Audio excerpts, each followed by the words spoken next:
Welcome to think and grow rich channel. நம்ம சேனலில் போன வீடியோ லாஸ்ட்டாக என்ன வீடியோ பார்த்தோன்னா secret part 2 the secret part 2 video பார்த்தோம். அதாவது ரகசியம் புத்தகத்தின் 2வது பாகம் பார்த்தோம். இப்போ பார்த்திங்கன்னா ரகசியம் புத்தகத்தின் 3வது பாகம் தான் பார்க்க போகிறோம். அதுக்கு முன்னாடி நம்ம சேனலுக்கு யாராவது புதுசாக வந்திருக்கீங்க அப்படின்னா போன ப்ரீவியஸ் வீடியோஸ்லாம் பார்த்துருவாங்க. இன்ட்ரோடக்ஷன்லேருந்து பார்த்துட்டு வந்தால் தான் உங்களுக்கு நல்லா புரியும். இன்ட்ரோடக்ஷனில் பார்க்காம நடுவில் வந்துட்டிங்கன்னா உங்களுக்கு சுத்தமாக புரியாது. அது மட்டும் இல்லாமல் சாப்டர் 3ல் நம்ம இன்றைக்கி என்ன பார்க்க போகிறதுக்கு முன்னாடி ஒரே ஒரு விஷயம், என்ன விஷயம் அப்படின்னா சாப்டர் 2ல் லாஸ்ட்டாக நம்ம என்ன பார்த்தோம் அப்படின்றது கொஞ்சம் ஞாபகப்படுத்துகிறேன்.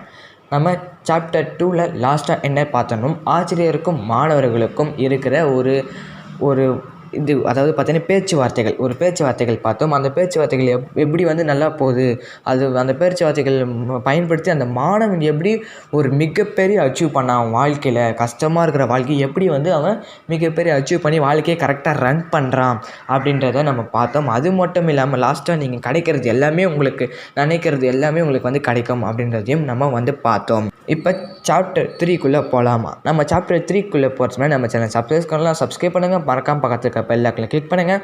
சரி, வாங்க வீடியோக்குள்ளே போகலாம்.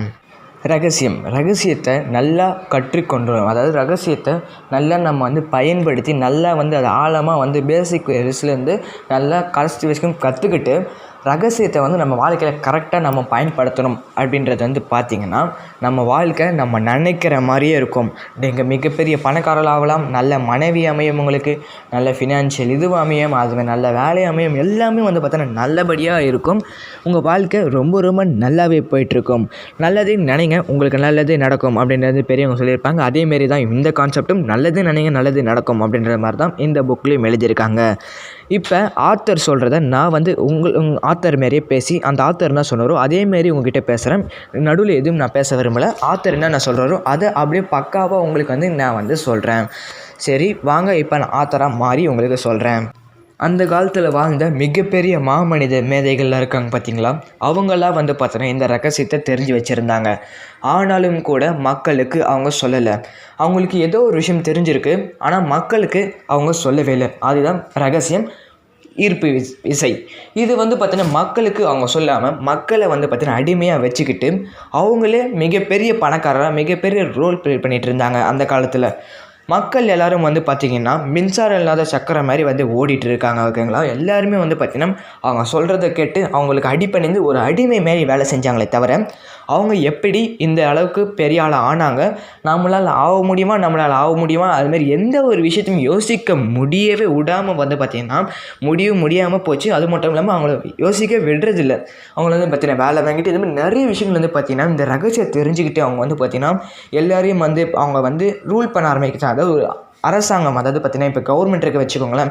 அந்த காலத்தில் கவர்மெண்ட் வரத்துக்கு முன்னாடி ராஜாங்கள் ஆண்டுட்டாங்க. அதேமாதிரி பார்த்திங்கன்னா அவங்க பார்த்திங்கன்னா அந்த காலத்தில் ஆண்டுட்டு வந்துட்டுருக்காங்க. ஒரு மிகப்பெரிய பணக்காரங்கள் எல்லோரும் பார்த்திங்கன்னா ஏழைகளை யோசிக்க விடாமல் அவங்க இந்தமாரி பண்ணிகிட்ருக்காங்க. அது மட்டும் இல்லாமல் இன்றைய காலத்தில் இப்போ நீங்கள் சொல்லலாம், இதுமாரி நான் நீங்கள் சொல்கிறதெல்லாம் சரி தான், ஆனால் எனக்கு பார்த்திங்கன்னா நான் ஆக்சிடெண்ட் ஆனது, என் பிஸ்னஸில் லாஸ் ஆனது, எனக்கு கடன் ஆனது, இல்லை என் குடும்ப சண்டை, என் ஒய்ஃப் கூட சண்டை, இந்த மாதிரி நிறைய விஷயங்கள் நான் தான் ஈர்த்தனா அப்படின்னு கேட்டிங்கன்னா நான் உங்ககிட்ட ஒரே ஒரு வார்த்தை தான் சொல்ல போகிறேன், மூஞ்சில் அடித்த மாதிரி, நீங்கள் தான் ஈர்த்தீங்க. அது எல்லா விஷயங்களையும் நீங்கள் தான் ஏதோ ஒரு வகையில் ஈர்க்கிறீங்க. அது நடக்கக்கூடாது நீங்கள் இழுக்கிறீங்க. அது பார்த்திங்கன்னா நடக்கக்கூடாதுன்னு அதெல்லாம் சொல்லாது. நீங்கள் எது நினைக்கிறீங்களோ அது நடத்தும். நீங்கள் ஒரு விஷயத்தை நினைக்கிறீங்க, நான் என் ஒய்ஃப் கூட சந்தோஷமாக இருக்கணும்னு நினச்சிங்கன்னா சந்தோஷமாக இருக்கலாம், ஓகேங்களா, அது நடக்கும். நான் ஒய்ஃப் கூட சண்டையே போடக்கூடாது அப்படின்னு நினச்சிங்கன்னா போடவே கூடாதுன்றது, அந்த வார்த்தை கூடாதுன்றது நீங்கள் முடிவு பண்ணக்கூடாது. சந்தோஷமாக இருக்கணும், அதை எப்படி முடிவு பண்ணுறது அப்படின்னு கேட்டிங்கன்னா சந்தோஷமாக இருக்குன்றது ஒரு முடிவு அறியுது, ஓகேங்களா.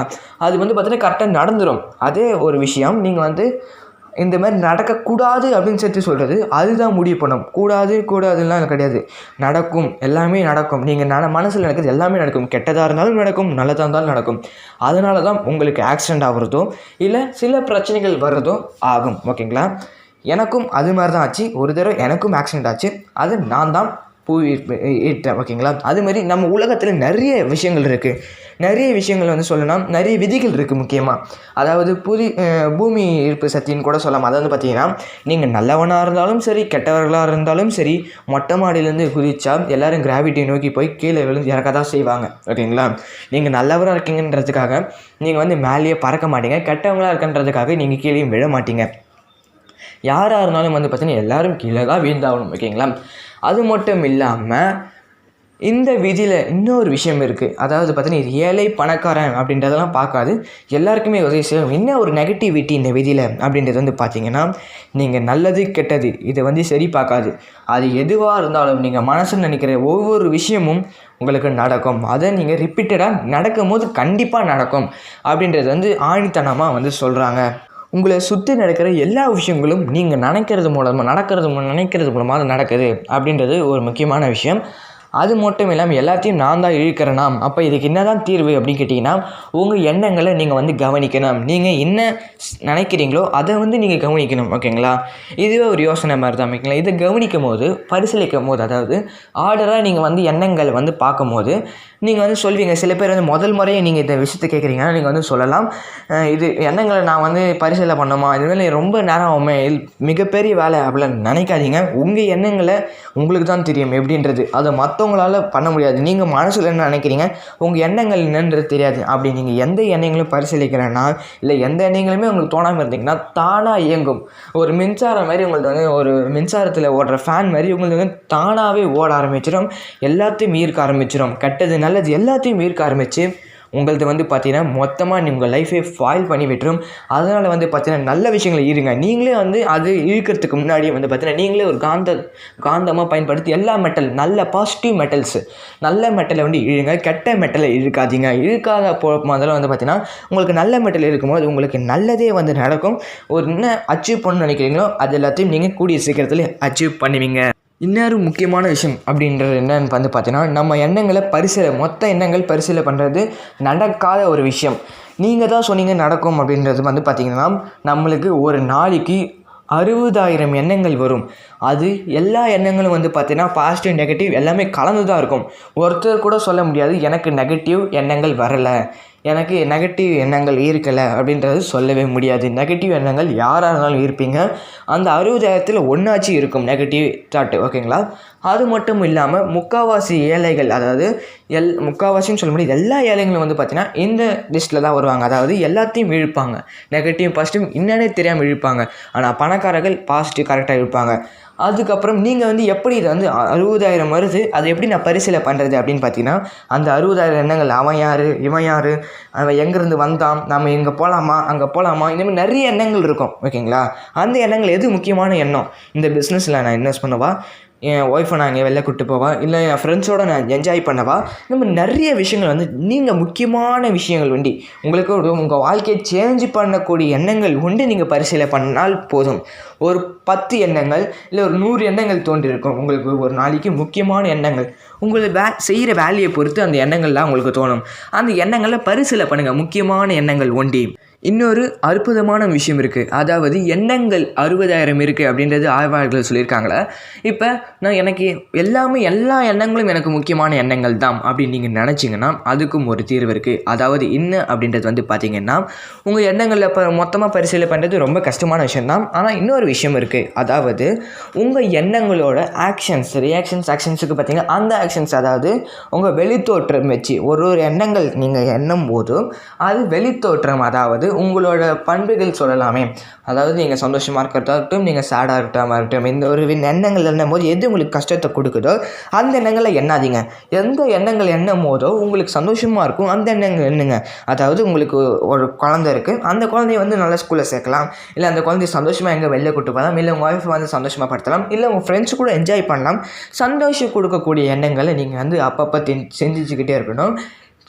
அதாவது கெட்டதோ இல்லை வேறு ஏதாச்சும் உங்களுக்கு கஷ்டத்தை கொடுக்கக்கூடிய எண்ணங்களை நீங்கள் திருப்பி யோசிக்காதீங்க. அதுதான் இங்கே நான் சொல்ல விரும்புகிறேன். நாம் நம்மளை பற்றி என்ன நினச்சிட்ருக்கோம் நம்ம மனசுக்குள்ளே அப்படின்றது இதுக்காக தான் எண்ணங்கள் அப்படின்றது இருக்குது. அது மூலிமா வந்து பார்த்தீங்கன்னா நீங்கள் வந்து கண்டுபிடிச்சிடலாம் நம்ம என்ன நினச்சிட்ருக்கோம், இது கரெக்டாக தப்பா, நம்ம ஃபேஸ் ரியாக்ஷன்ஸ் இது மாதிரி வச்சு வந்து நீங்கள் ஈஸியாகவே கண்டுபிடிச்சிடலாம். உணர்வுகள் வந்து பார்த்திங்கன்னா நம்மளுக்கு உணர்த்திக்கிட்டே இருக்கும். எந்த நேரமும் உணர்த்திக்கிட்டே இருக்கும். நம்ம கரெக்டாக பாதையில் போகிறோமா, இல்லை நம்ம தப்பான பாதையில் தான் போகிறோமா, நம்ம கோலுக்கு ஏற்ற பாதையில் தான் போவோமா, நம்ம கோலுக்கு ஏற்றாத பாதையில் போகிறோமா, தப்பான பாதையில் போகிறோமா அப்படின்றது வந்து பார்த்திங்கன்னா நம்மளோட எண்ணங்களும் மற்றும் நம்ம ஈர்ப்பு திசை அது மாதிரி நிறைய விஷயங்கள் வந்து நீங்கள் கால்குலேட் பண்ண வேண்டியதாக இருக்கும். நம்ம எண்ணங்கள் தான் நம்ம நினைக்கிறது எல்லாமே நம்மளுக்கு நடக்கும் அப்படின்றது சொல்லியிருந்தேன். உங்களுக்கு இன்னும் தெளிவாக சொல்கிறதுக்கு ஒரு எக்ஸாம்பிளோட சொல்கிறேன். அதாவது நீங்கள் டெய்லியும் வாழ்க்கையில் நீங்கள் டெய்லி வாழ்க்கையில் இயங்கக்கூடிய எல்லா விஷயங்களும் வந்து பார்த்தீங்கன்னா ஈர்ப்பு விதியால் தான் நடக்குது. அது நல்ல விஷயமா இருக்கட்டும், கெட்ட விஷயமா இருக்கட்டும். உங்களுக்கு எக்ஸாம்பிளோட சொல்லணும்னா, நான் வந்து சைக்கிளில் போயிட்டுருக்கேன் அப்படின்னா, சைக்கிளை வந்து ஒரு இடத்துல பார்க் பண்ணுறேன். அந்த இடத்துல லாக் பண்ணிட்டு போகிறப்ப சைக்கிள் யாரும் திருடக்கூடாது அப்படின்னு நிறைய தடவை நினச்சிக்கிட்டே போயிட்டுருக்கேன்.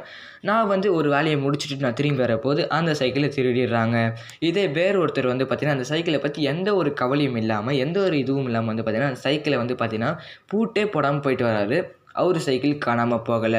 அவர் மனசில் வந்து பார்த்திங்கன்னா அந்த பயம் இல்லை, நம்ம சைக்கிள் யாரும் எடுத்துருவாங்கன்னு அந்த பயம் இல்லை, அந்த ஈர்ப்பு திசையும் இல்லை. அந்த ஈர்ப்பு திசை மூலமாக வந்து பார்த்திங்கன்னா நீங்கள் பயந்துக்கிட்டே இருக்கீங்க அப்படின்னும் போது அந்த ஈர்ப்பு திசை இந்த உலகத்துக்கு ஃபுல்லாக பரவும். அப்போ மற்றவங்களால் அது கவரப்பட்டு அந்த பொருள் எடுக்கப்படும் மற்றவங்களால், இல்லை வேறு ஒருவால் அதை வந்து இது பண்ணப்படும். ஓகேங்களா? அதனால் வந்து பார்த்திங்கன்னா நீங்கள் எண்ணக்கூடிய எண்ணங்கள் எப்போவுமே கரெக்டாக வச்சுருங்க. மற்ற விஷயங்களை பார்ட் 4ல் வந்து பார்க்கலாம். இந்த வீடியோ உங்களுக்கு பிடிக்கும்னு நினைக்கிறேன். இந்த வீடியோ உங்களுக்கு பிடிச்சிச்சுன்னா லைக் பண்ணுங்கள், ஷேர் பண்ணுங்கள், கமெண்ட் பண்ணுங்கள், சப்ஸ்கிரைப் பண்ணுங்கள், மறக்காமல் பக்கத்தில் இருக்க பெல் ஐகானை கிளிக் பண்ணுங்கள். தேங்க்யூ ஃபார் வாட்சிங். இன்னொரு அற்புதமான வீடியோவில் சந்திப்போம்.